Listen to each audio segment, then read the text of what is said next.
po sa inyo, ano po yung message niyo sa GFF Philippines sa training natin ngayon?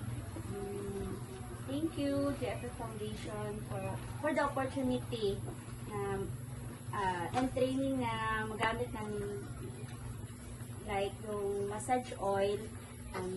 Super, maganda po sa pakiramdam.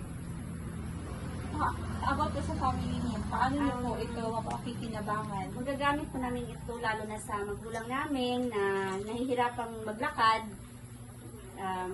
Magagamit po namin itong pangmasahe sa kanila. Ano naman po ating masasabi niyo sa training natin ngayon sa GFF Philippines?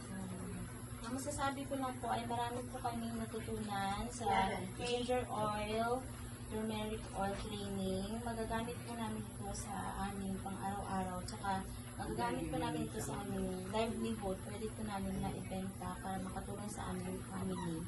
Ano naman po ating kabuang message niyo sa Glenn Family at kay Sir Owen?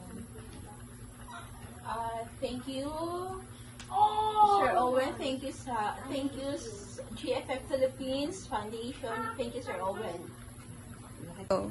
Para sa aming trader, ano naman po ang masasabi niyo sa kabuang training natin? Unang-una po, gusto ko po magpasalamat sa opportunity na makapag-share ng natutunan ko in how to process. Kasi alam ko po kung ano yung kagandahan na maibibigay yung turmeric and ng ginger sa kao, sa katawan natin. Marami po sa atin kasi hindi alam yung benefits na to. And ngayon, na nandito ako sa training na to, masaya ako na ibahagi sa kanila yung benefits na pwedeng ma-acquire nila kapag ito yung gagamitin nila. And gusto ko talaga na sana mas malinang pa po nila to. Gawin nila sa pangkabuhayan kasi maraming sa matutulungan.